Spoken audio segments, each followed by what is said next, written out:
Good evening, I'm Wendy Mesley, and this is The National. Sears Canada says it has no choice but to sell off its stock and close down. The grim outlook for more than 10,000 workers and even other retailers. Sidney Crosby. Where's Sidney? As Sidney Crosby meets Donald Trump, tensions escalate over NFL protests. If you don't want to stand, stay in the locker room. Plus, Harvey Weinstein is hit with rape allegations and a damning audio recording. On everything, I'm a famous guy. I'm feeling very uncomfortable right now. Please come in now. This country is on the brink of a loss that will be felt in communities west to east and north to south. Sears Canada, once such a crucial part of the retail landscape, may be just days away from the beginning of its end, saying today that its best possible future is full liquidation. On Friday, the company will ask a court to approve its plan to sell off the goods in its remaining 130 stores. The fate of thousands of employees, not to mention a piece of history, hanging on the decision. Jacqueline Hansen is here with the details. So, Jacqueline, this is a huge blow to a lot of people. Absolutely. Sears isn't only a retailer, it's also truly an anchor in many communities and a major employer. Now these thousands of employees who survived 2 rounds of cuts and were holding out hope are bracing for the worst. In a letter to employees today obtained by CBC News, Sears said its liquidation plans mean the elimination of all our jobs over the course of the next few days to few months. Outside this store in Fredericton and others across the country, employees wouldn't talk on camera, but were emotional to learn of the loss of their jobs. Online, one person wrote, "It's truly an end. 11 years of my life spent with Sears Canada, now to find a new job." We'll work with the workers, their families. We'll work with the provinces that are involved in this process as well to see what we can do to have a positive outcome. Sears wanted to find a buyer, but a bid led by Sears Canada's executive chairman, Brandon Stranzel, appears to have fallen short. In a press release today, the company said, following exhaustive efforts, no viable transaction for the company to continue as a going concern was received. It's simply a math discussion where, the monitor says we can get a higher yield and salvage value for our creditors if we liquidate versus, proceeding with Mr. Stranzel's offer. And when it comes to getting the most value for creditors out of what is left, it's all about timing to cash in on the holiday season. For retailers, a lot of them, about 50% of their sales are from now to the end of the year. And as you said, if you miss that window, you're gone. Now, Sears will be in court Friday to try to get this approved, and it will ask to begin its liquidation sales as early as October 19th. And while that will likely be good for shoppers in the short term, it could also put other retailers in a difficult position if they're competing with ultra-low prices, and again during this crucial holiday shopping period. But there is a tiny sliver of hope to keep Sears alive. Yeah, perhaps a small sliver, and that's because there are still 3 days to go here, and someone could come up with another bid to try to swoop in and save Sears. But analysts say the chance of that actually happening is very low. So much to watch for. Thanks so much, Jacqueline. You're welcome. Jacqueline Hansen. More women have come forward with allegations against Harvey Weinstein. 2 famous Hollywood stars say they were sexually harassed by the movie producer. And now, for the first time, other women have come forward accusing him of rape. Salima Shivji has that. Don't worry, Harvey. We got you, Harvey. The allegations keep piling up. Gwyneth Paltrow, only 22, on her first big film. Angelina Jolie in a hotel room in the late 90s. Now Hollywood royalty, both say they had to ward off Harvey Weinstein's unwanted advances.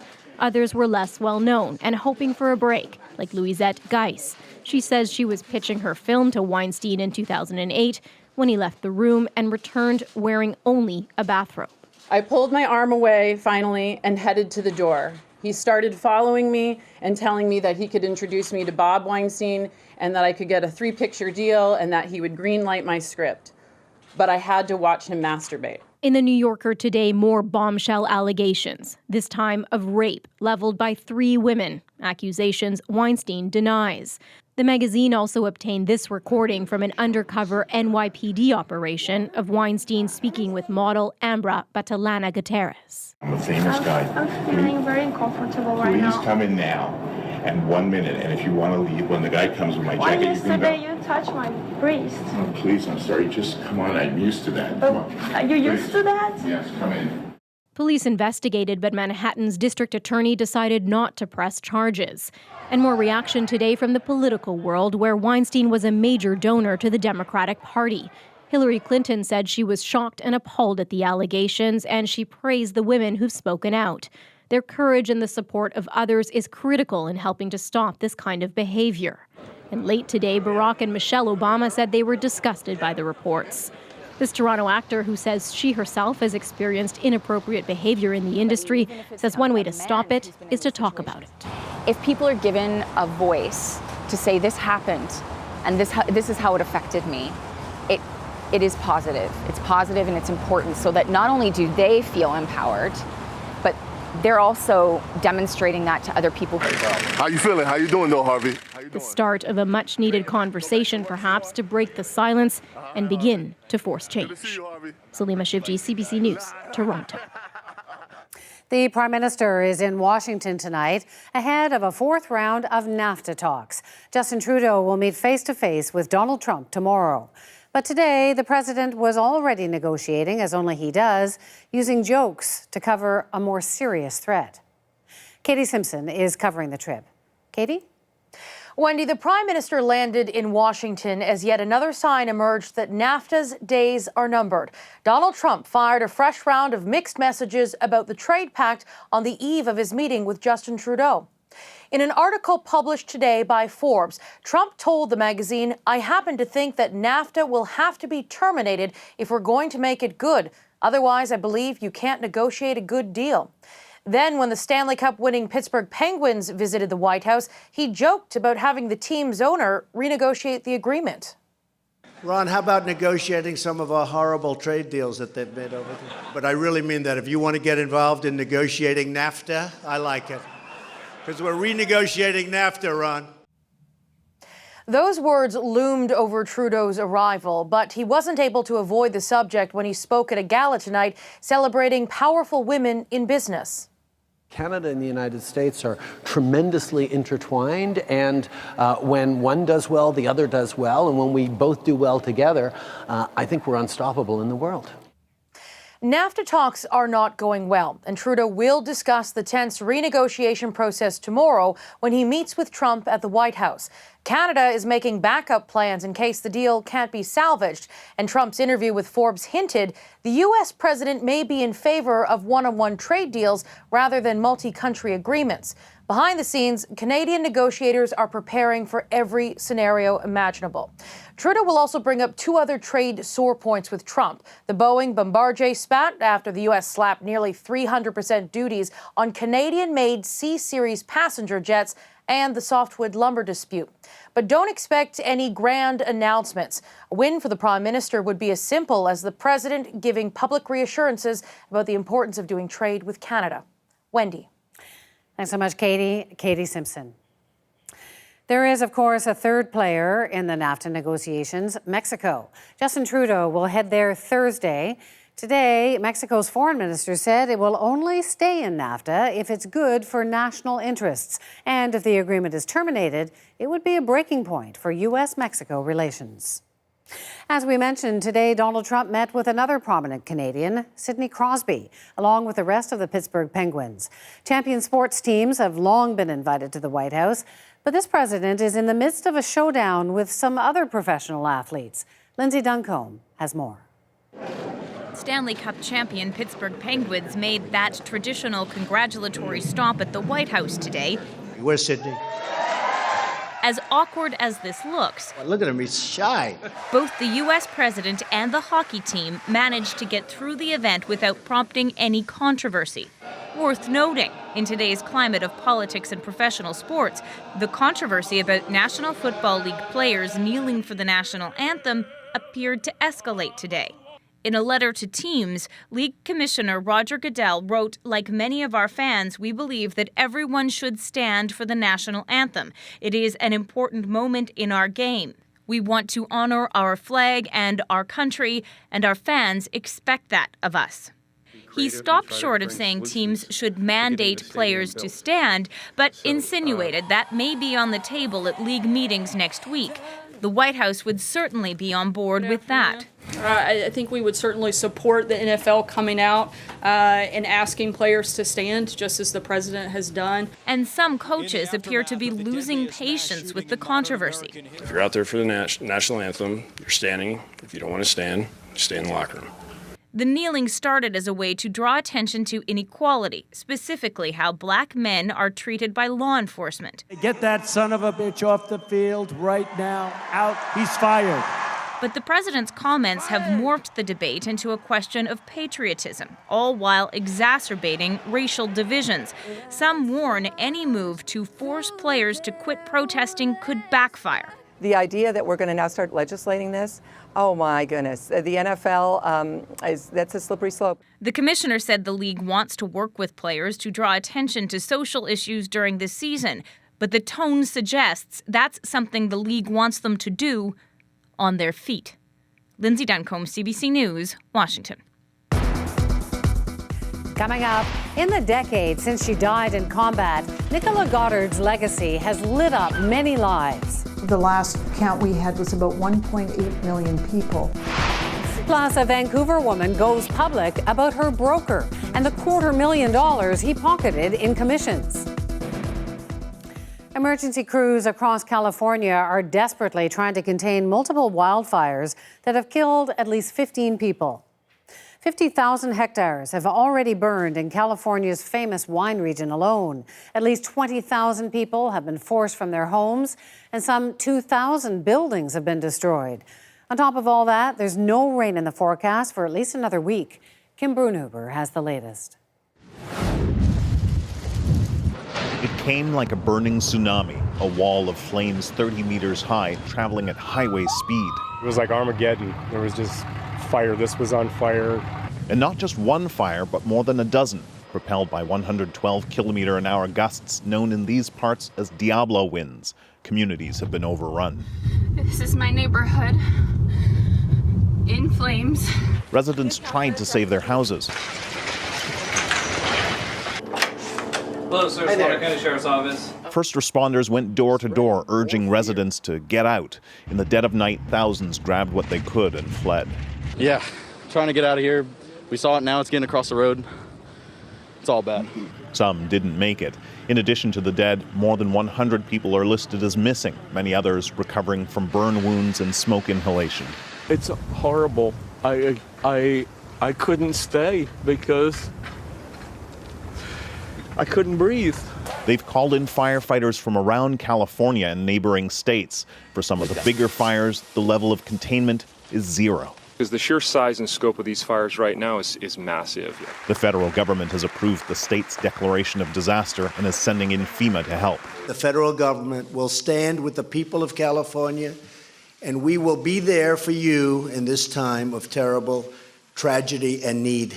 Climatologists say the explanation for the increasing number of megafires is simple. More people plus global warming equals more massive fires like these. Every spring and every summer is warmer. We see more frequent and longer heat waves, which essentially facilitate these great fires. And there are more people living in the zone between cities and the wilderness, which for firefighters means a shift in priorities. Firefighters are not really fighting wildfires. They're protecting structures and human communities. Which experts say means they can't do what they should be doing and let these massive fires just burn themselves out. The short-term forecast is bad, more dry winds. The long-term projection, climatologists say, is just as grim. Kim Brunhuber, CBC News, Los Angeles. And while the primary focus remains the San Francisco Bay region, people in Southern California are still dealing with a dangerous situation. Fire crews are struggling to get a handle on a major wildfire near Anaheim. Evacuation orders will remain in place until at least tomorrow. Several homes have been destroyed. Images from the region are striking, like the eerie glowing skies seen behind Disneyland as smoke and flames loom in the distance. Netflix has responded to a tough week of criticism over its $500 million Canadian content deal today. On top of the $500 million already announced, the company now says it will spend an additional $25 million on development to fund things like Canadian story pitches and hiring drives. In a statement, the company responded to complaints that it is exempt from language quotas or charging and remitting sales taxes, saying it will actively look for top talent and stories from French-speaking Quebec, and pointed out that Canada allows foreign-owned streaming services to operate tax-free, one of the few countries to do so.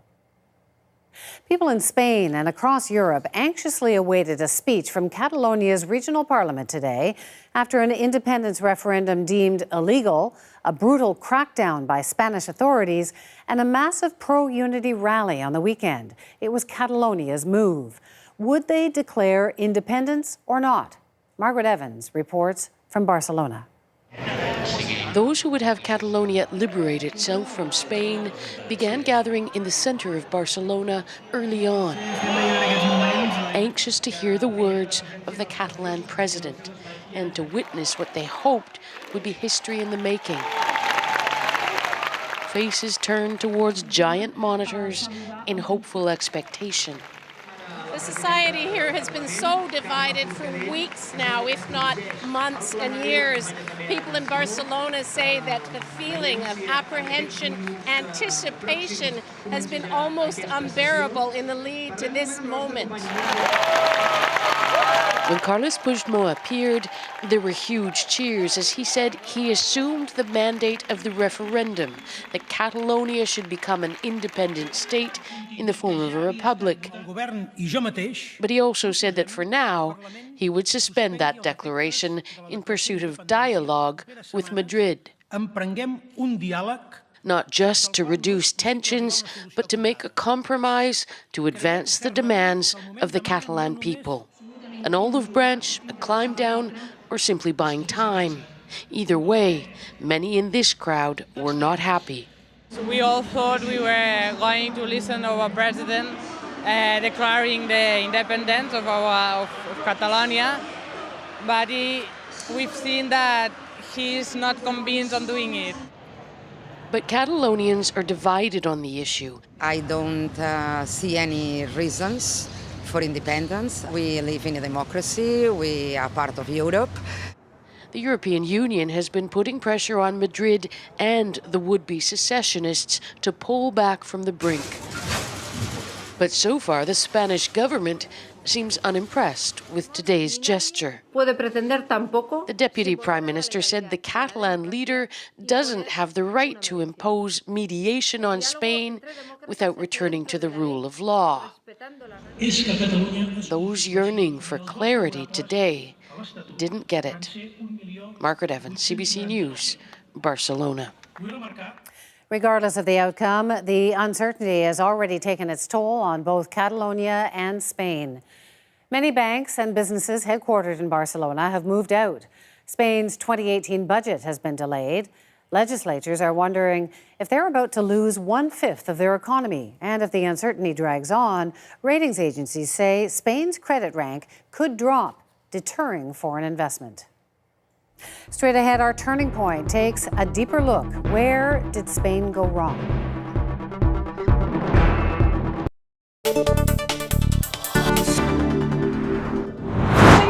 Rolling Stones fans were absolutely delighted with the judge's decision not to send their hero to jail. Noting that Keith Richards isn't your usual drug addict, the judge imposed an extraordinary sentence, including the obligation to give a special benefit concert for young people here in Toronto at the Canadian National Institute for the Blind. I feel very good about it, obviously, yeah. I think it's fair, slightly strange. Richards told the news conference that he wouldn't recommend the use of drugs, but he wasn't about to become a preacher. I guess our music will reflect the changes in attitude that are prevalent amongst society and amongst people. We can't do any more than that, you know. Michael Vaughan was there to see Richards serve his sentence. 9,000 tickets were available for the two concerts, and of those, nearly a third were given free of charge to blind people. Other rock fans, not to be denied, perhaps the only Rolling Stones concert of the year, eagerly paid $75 a ticket to scalpers.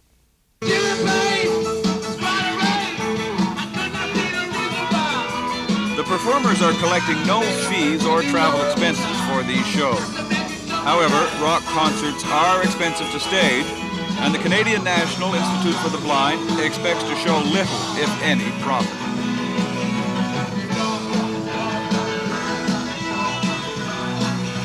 For Keith Richards, these concerts were a condition of his probation and suspended sentence, resulting from a drug conviction recently in Toronto. But the Federal Department of Justice wants to appeal for a stiffer sentence for Richards, perhaps to send him to jail. There are plans for him to meet authorities tomorrow to be served with the official notice of that appeal.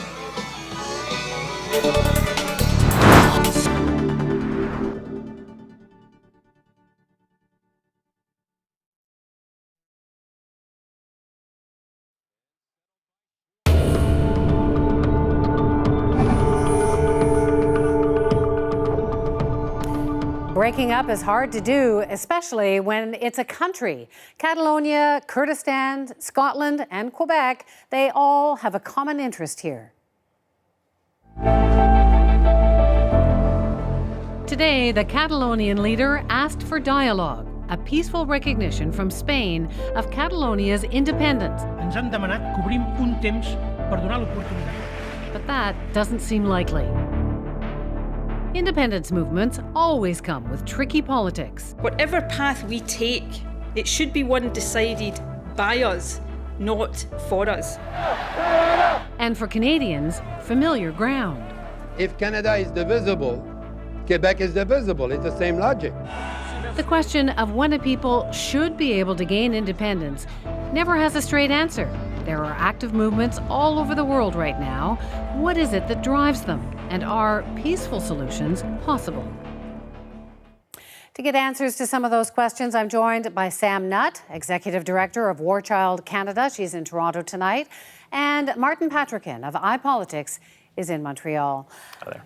Hi. So, Sam, I'm going to start with you. So we saw all these expectant people sort of waiting for this Declaration of Independence. It didn't happen. Dialogue instead. What's your read on what happened today? Why the pullback? Well, Wendy, I think if this wasn't a step down, it was certainly a slowdown. I think it was driven by a number of factors. Obviously, the risk of ongoing violence was a consideration. But we need to remember, too, that about 43% of Catalonians actually came out to vote in this referendum. So that speaks to the legitimacy of the entire process. And in addition to that, we also had EU members, EU partners, and other sort of multinational groups that were suggesting that the economic impacts could be quite significant. And I think that those factors combined certainly gave room for pause. Well, Sam mentioned the violence, Marty. Yeah. What lessons do you, a very different experience than from what we've had in Canada? Very, very different. And I would go so far as to say is that I don't think we would have gotten to the point where we did today, where we, got to this 90% and had a Declaration of Independence when then walking it back from the precipice. I don't think we would have even gotten this far. I don't even think we would have gotten 90% if Spain hadn't reacted in the way it did in terms of violence. Everybody has a cell phone these days, and that footage that came out during the referendum of every regular people going out to vote, old women, old men, getting beat down by police, heavy-handed. It's basically fuel for the nationalist movement. And this isn't the first time that Spain has dealt with this. Back in 2014, Artur Mas, who organized the last referendum, he was fined and barred from acting in politics for 2 years. This heavy-handed approach, this knee-jerk reaction that violence is somehow going to stamp out a movement or an ideal is patently absurd. It's shown time and time again that it doesn't work, and it was a foolish thing to do. So, Sam, you're just back from Iraqi Kurdistan. There seem to be independence movements growing everywhere. I mean, how does this compare? What was your experience there?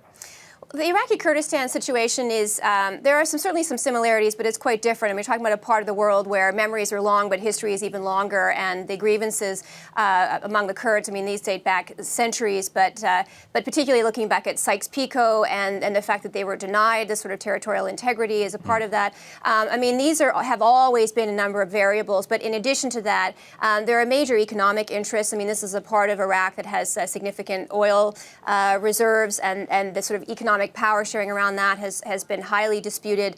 And then you've also got a government, Barzani, who has been faltering in recent years. He's been unable to pay public sector workers' salaries. And so one of the things that we do see with politicians is that separatist movements, this kind of movement to achieve greater autonomy, it can add wind to their political sails. And certainly it becomes one of the ways that they can actually grow their base, maintain some momentum by focusing on these externalities instead of focusing on their own track record.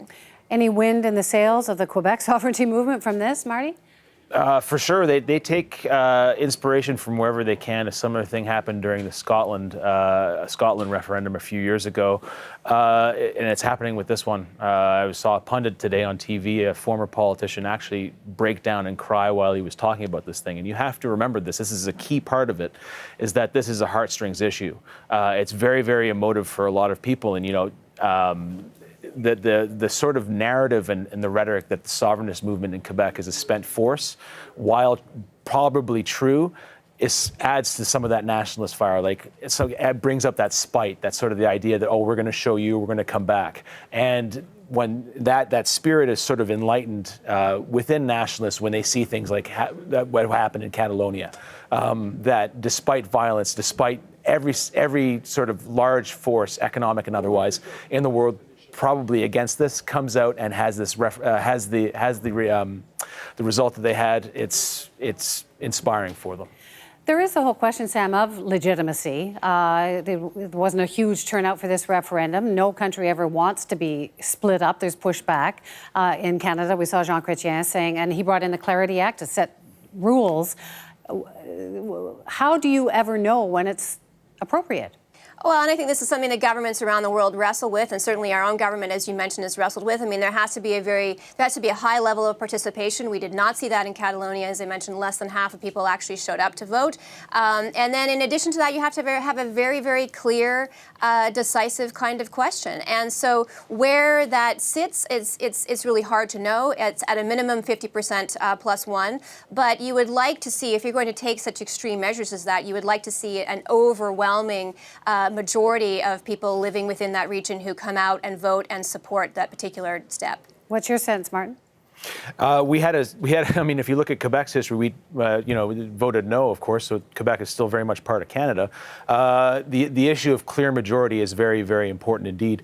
42% in Catalonia, 86% here in 1980, 1995, 94%. Now the results of those two, I would argue that 1980 was actually a clear majority. I would argue that 1995 wasn't. So I think that what exactly constitutes a clear majority is probably somewhere between 50% plus one plus what it was in 1980.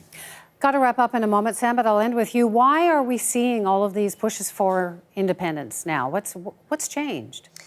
The variables are quite different all around the world, but within the EU, for example, the impact of Brexit, of austerity measures, the 2008 economic collapse. I mean, these have given people a reason to feel very cynical about government, about their prosperity in the future, and these kinds. It creates the kind of vacuum that is often easily filled by populist movements, nationalist movements, people who give them that sense of identity, make them feel important, make them feel distinct, and we see that all around the world. We're even seeing it in the United States. I mean, these are the kinds of things that Trump has relied on to stoke excitement domestically and to convince people that he's representing them well on the world stage. And unfortunately, it is something that when times are tough, we are more vulnerable to as a global community. Yep. Well, we'll see whether the violence ends and dialogue works in Spain. Thanks so much to both of you for being part of this tonight. Thanks a lot. Thank you. Now, please stay tuned for these stories. It's pretty special that so many people remember her. Captain Nicola Goddard died in combat. Now, from the shadow of grief, a remarkable legacy is growing. Plus, a cautionary tale from Go Public. How much is your broker getting in commissions? But first, the day's business numbers. The TSX edged up 42 points. The dollar increased 0.3 cents. In New York, the Dow gained 69 points, and the price of oil climbed $1.34 a barrel.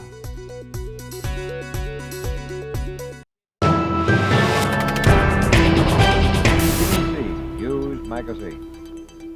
Canadian scientists and their counterparts on the Soviet side of the North Pole have found out that the Arctic ice pack is slowly melting. The ocean is warming up. Its coat of ice is now only about 60% as thick as it was at the turn of the century. Polar ice will melt, and by the end of the century, this will bring floods to low-lying coastal areas. Inland, there'll be drought, and in other places, an increase in storms. Some crops could be devastated. But looking at the brighter side of things, at least our great-grandchildren should have warmer winters. Just a sample of the broad spectrum of opinion on the changes taking place in our atmosphere. Cataclysmic, not a trivial matter and not one to be taken lightly. The greenhouse effect will wreak total havoc on the natural world. All of them are burning fossil fuels. All of them are adding carbon dioxide to the atmosphere. But if I put in too much carbon dioxide, in effect, what I'm doing is putting a dome over the entire world. The temperature begins to rise because it's being trapped, the greenhouse effect. And we can actually see it here on the thermometer just from these ordinary studio lights. Compounding the problem has been the systematic depletion of the world's forests. Trees need carbon dioxide for photosynthesis. As the number of trees diminish worldwide, more carbon dioxide is left to build up in the atmosphere. The start of global warming can also mean extreme and erratic weather, and the evidence has been mounting up. Knowing what we know now, how serious it may get, I don't want to see us looking back saying, oh, we could have done this, but now it's too late. I think what concerns me most about global warming, I feel like we're just in a little experiment and that we're just not leaving anything for the future generations. A piece of film was supposed to have been cut to open this year's Festival of Festivals, but the organizers couldn't find any, so an old-fashioned ribbon was used instead. This evening, the gala premiere belongs to a Canadian film, Ticket to Heaven. A number of limousines have pulled up with well-dressed people. Unfortunately, nobody seems to know who they are. Despite the problems, after the film, it was party time, and there was everything you'd expect at a showbiz bash. Stars, booze, good-looking women, good-looking men, people dancing to the music of Martha and the Muffins, and more booze. It's Warren Beatty night at the Festival of Festivals, where the spotlight shines on everyone. The ushers at the theater had their hands full. It was their job to make sure the fans and the stars didn't collide. But when the big black Continental pulled up to the curb, there was no stopping the autograph hounds. I'm very proud of myself from restraining myself from attempting to wrestle him to the ground because it's exactly what I wanted to do. This was opening night, a gala for the North American premiere of Joshua Then and Now. There were Klieg lights and limousines, but there were also some charming down-home touches. The star, James Woods, arrived with his proud parents, who came in from Rhode Island for the event. Now, the oh-so-cool set have decreed Canada's little festival that could a must.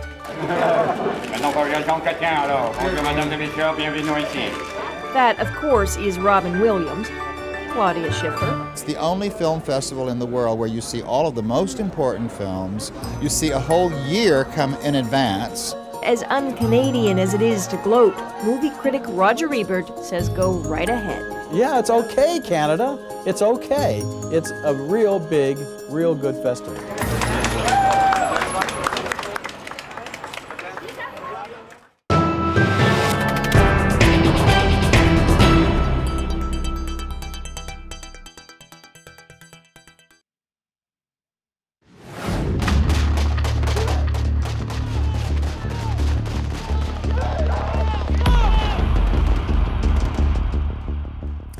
158 Canadian Forces personnel died serving in Afghanistan. Among them was Captain Nicola Goddard, the first Canadian woman killed in combat. Her death left a deep void in the lives of family and friends. Tonight, Red Sharon sheds light on what they're doing in her memory. What a beautiful day.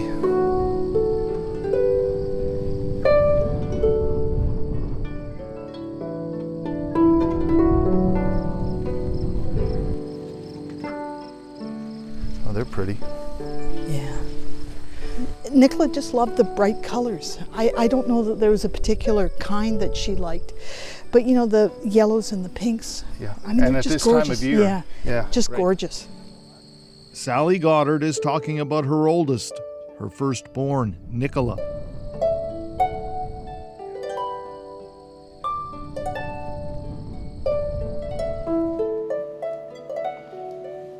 I think Nicola's love of flowers probably came from my mother, who always had flowers in the house.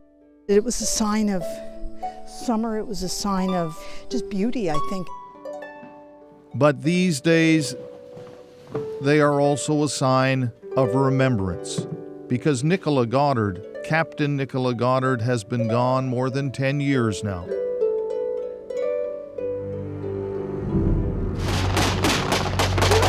It was May 17, 2006.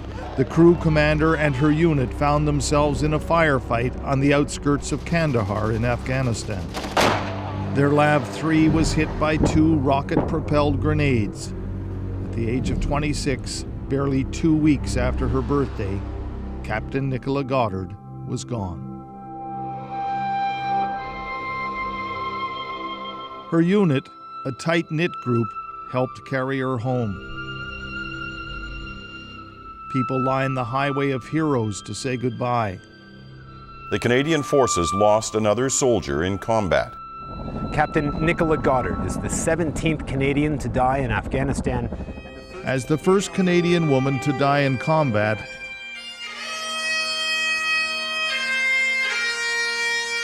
hers was a very public death. Her funeral aired live across the country on national television. Her father, Tim. She died too young. But she died doing something she believed was important.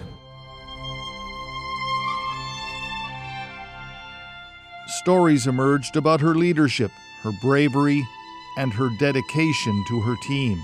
Here she is talking about them not long before she was killed. My big concern is for my crew, so I guess it's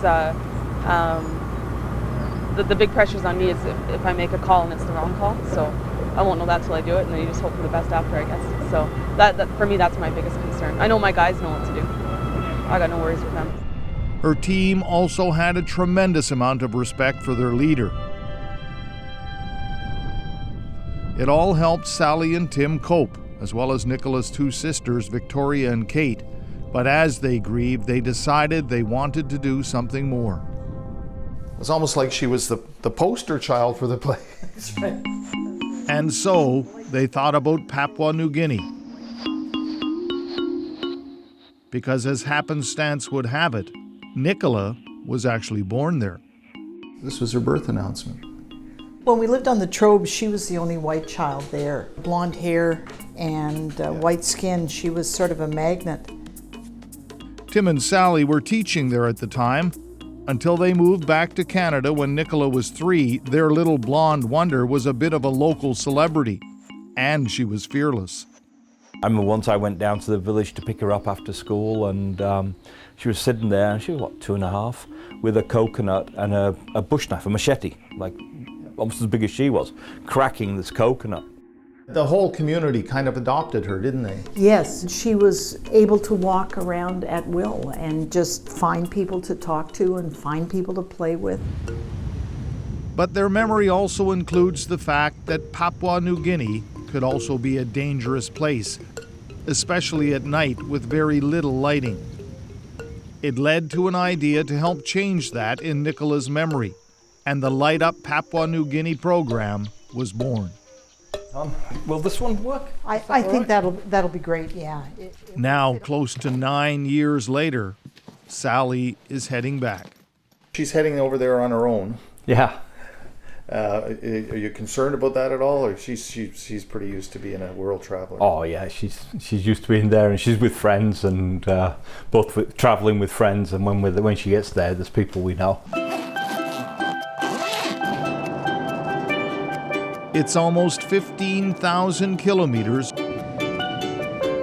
across continents and oceans to what used to be home. It's a place Sally remembers well, and they certainly remember her. Welcome to Papua New Guinea, the team. And of course, Nicola. I'm Jones Metusela Elijah. I'm the training coordinator for the National Department of Education in Papua New Guinea. Jones was one of the young people fascinated with little Nicola. Here they are over 30 years ago playing on the beach. Nicholas Goddard was a very charming little girl who always sits on my lap while I'm doing my school work. And everywhere I go, Nicola follows me and I carry her around the school. Good morning. And everywhere Sally goes, she's treated like a celebrity. We thank you for your presence this morning. Many people remember her and the kindness that was second nature to the young teacher from Canada. But I want to thank you for helping me when I was just a little kid, And it's my pleasure to see you and thank you in person for helping me. Well, that's lovely.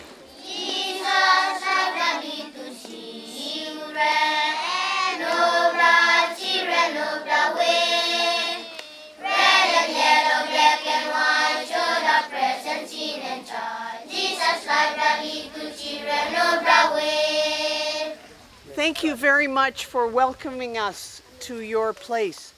But this trip is about the project. Now almost 10 years old. It's about assessing if there's more to be done here. Two people from the University of Prince Edward Island have traveled here with Sally. Wayne Peters, Director of Student Experience. Okay, Papua New Guinea is here. Canada is here. Do you know if the load ever gets too much for the generator? And solar engineer Andrew Swingler.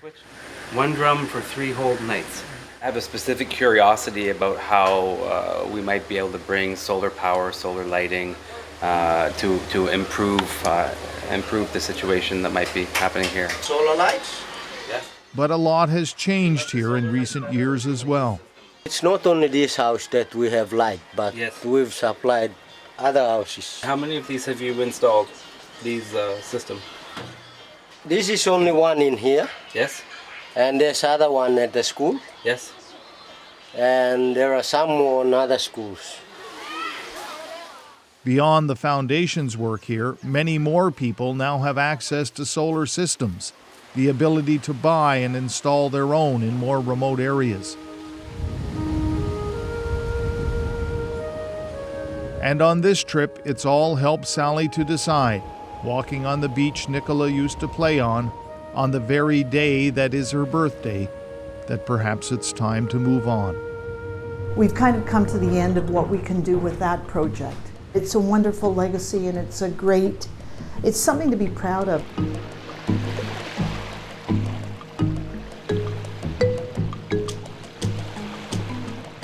So many memories here everywhere you look, eh? Yeah. Back in Charlottetown, Sally will remember her trip, perhaps her last, for some time. And she shares with me an incredible number, the number of people from a tiny island nation who've been helped as part of Nicola's legacy. The last count we had was about 1.8 million people now have access to light in the evenings in clinics and birthing centers in the country. Thanks to this memory. Thanks to this. But it's not only that. There are so many ways she has now been remembered, from a Coast Guard ship at sea, to scholarships in 2 universities, to schools that carry her name. In fact, this fall, Sister Victoria is publishing a book they hope will be used in the schools to remember Nicola and what she stood for. Its preface was written by fellow soldier Major Jamie Phillips. She was fit, formidable, and authoritative. I was in awe of her. But she was also brilliant, compassionate, and human. She was all of us. This book is about what shaped her into the exceptional person and leader that she was. It's a great story well told. May she live on through the words written about her and through the enduring love of her family, of her friends, family, and soldiers. Isn't that nice? Yeah. The sad irony is that if Nicola hadn't been killed, none of this would have happened. Not that they wouldn't trade it all in a second to see that smile again. It amazes me, the ongoing nature of this. I mean, 10 years on, too, more than 10 years on now. Yeah, and to it's quite think, a legacy. It's huge. She won't soon be forgotten. No, and there's something like special in that, I suppose. I mean, it's, you know, obviously it'd be much more fun if she was here. Yeah. But, you know, yeah. Given that she isn't, it's pretty special that so many people remember her. Perhaps Mom puts it best. So many Canadians have contributed to this project that I think it's been a great I was going to say healing process for us, but it's certainly focused us and trying to make sense out of her death. I think Nicola would be pretty proud of what Mom and Dad and everybody have accomplished in her memory. Yeah. Red Sharon, CBC News in Charlottetown. Nicola Goddard's family traveled from PEI to Ontario last week for another special ceremony. We dedicate this spot to the memory of this brave, wonderful lady. A plaque has been unveiled in Captain Goddard's honor over Highway 401, dubbed the Highway of Heroes. The bridge is one of 12 between CFB Trenton and Toronto that will be named after fallen soldiers. Up next on Go Public, a Vancouver couple's nest egg is nearly gone. You'll see why they're suing their investment broker.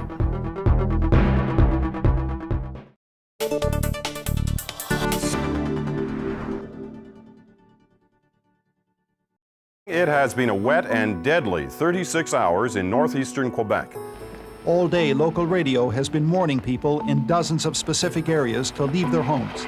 And if they can't drive out, signal helicopters flying overhead so they can be flown out.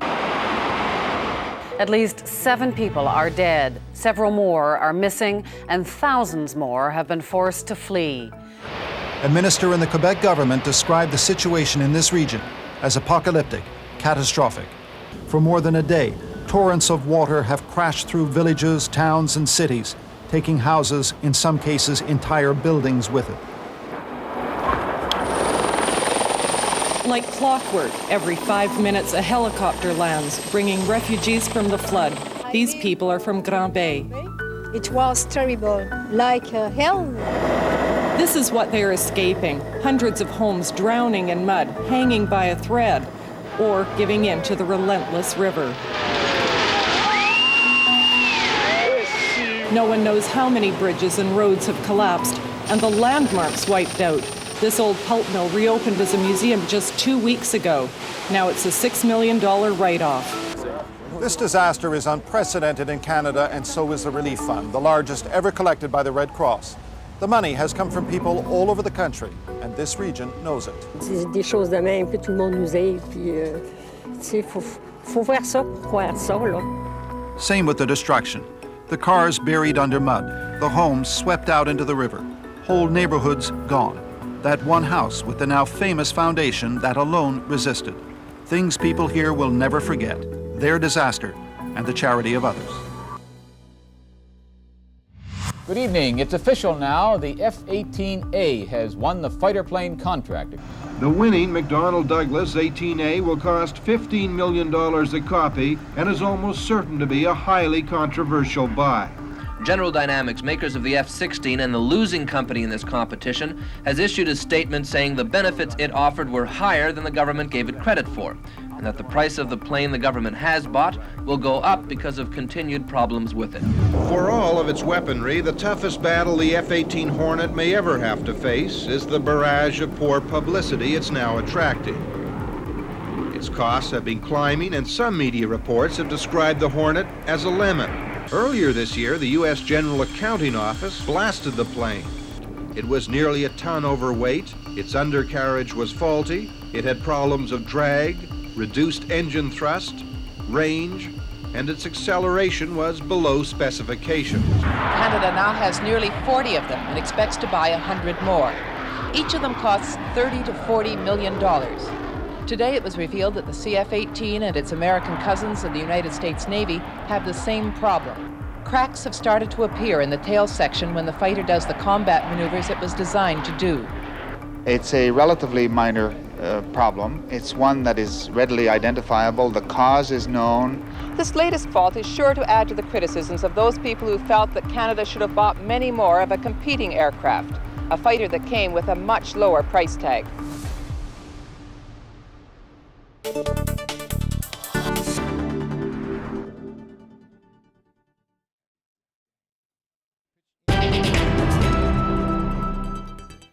It may be time to check your investment statements. A Vancouver woman is going public after realizing her life savings not only failed to rack up any interest, they actually dwindled. Louise Field says her broker made unauthorized, risky investments and took excessive commission fees. Erica Johnson has her story. 260, 1,000. On virtually every page of Louise Field's financial statements, commissions earned by her financial advisor.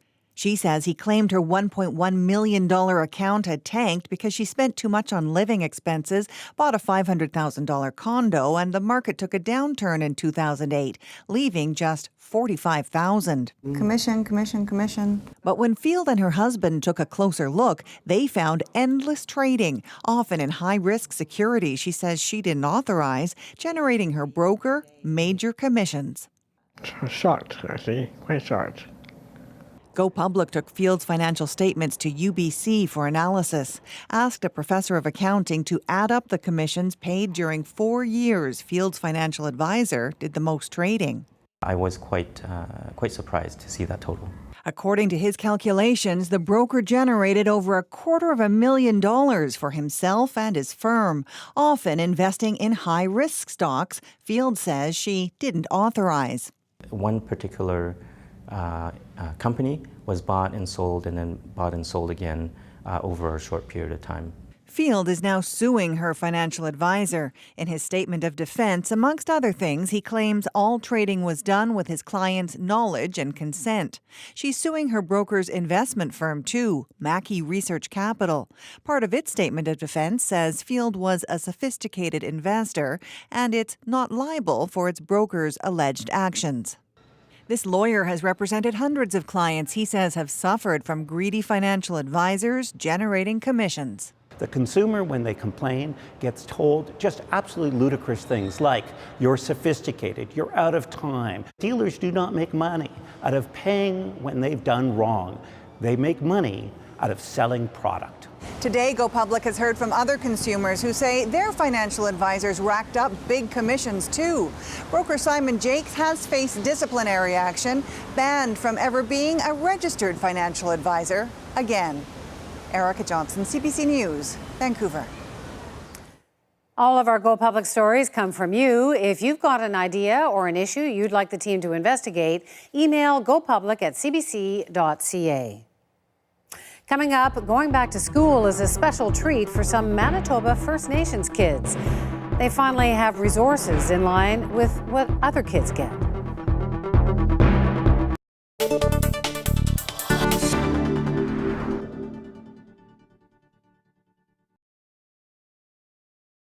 We're not in the business, those of us here, the journalists here, we're not in the business to capture revenue. We're in the business to bring information to you so you have a better understanding of your world. And every time we would go over the top in telling you the story is hurting us, not helping us. And we made that's a conscious decision for us. We consider news as what's important for you to know, and we tell it the best way we can using the most engaging methods we can. Television isn't always an easy medium to translate complicated topics. I hope we never go that sensationalist route. We are at a crossroads here in terms of the national, at least, as it's going to be changing. I'm leaving. We're using this opportunity, as we should, to think about all the different possibilities that the new national could be. But at its core, while it should be ambitious and it should have a sense of risk, and it should use new techniques, at its core it will still be and should be adhering to all the principles that are important to us in terms of our journalism. I'll tell you a fast story about working in the newsroom in Ottawa when I was a reporter back in the 1980s. And we had a pretty good newsroom. It reflected newsrooms of that day. It was all men, and which was a problem, obviously. But there were some pretty good reporters there. And one of them used to say, mainly because he always turned up late for work, but he used to say, there are no stories in the newsroom. They're all out there. You're going to sit in the newsroom, you're not getting any stories, real stories. You're going to do press releases and handouts and this and that. You got to get out to get the story. You know who that reporter was? I'm going to guess. Yeah. Can I? Yeah, you guess. Yeah. Mike Duffy? Mike Duffy. Here's the next question. So what's the lesson there? And the lesson is, if you don't have a story, wait around long enough, Mike Duffy will give you one.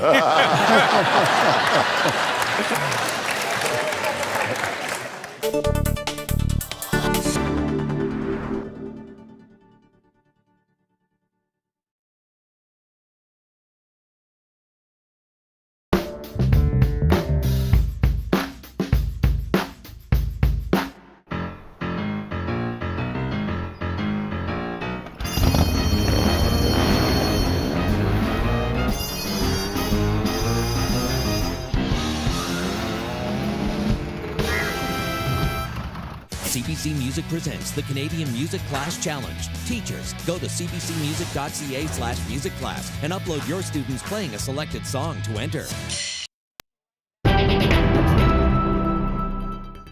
A new school system will make its official debut tomorrow in Manitoba. For the first time, it allows First Nations to take full control of their own education system. And as Karen Pauls tells us, students are already seeing the benefits. Okay, do I have 8 sections? Starting school this fall, students noticed the difference. They got us school supplies like markers and crayons and pencil crayons.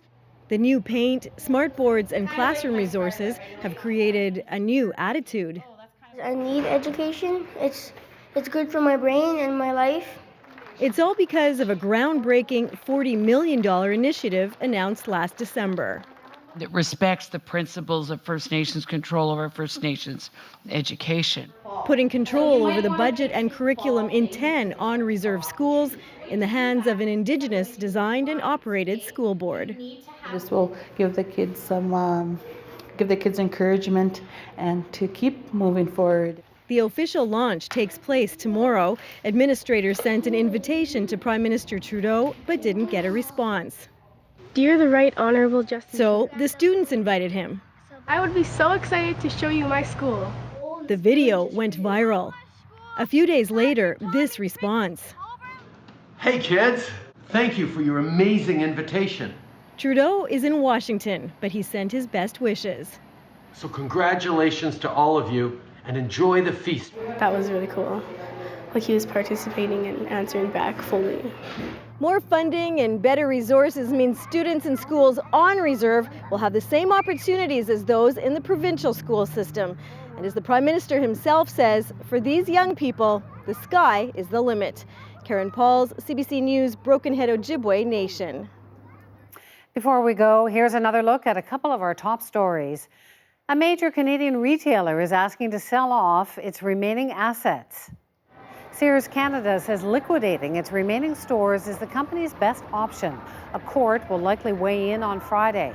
At stake, jobs of over 10,000 employees. And raging wildfires continue to devastate parts of California, with the worst of them torching the state's famous wine region. Some 2,000 buildings have been destroyed.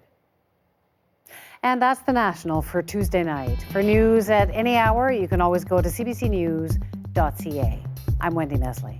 Thanks for watching.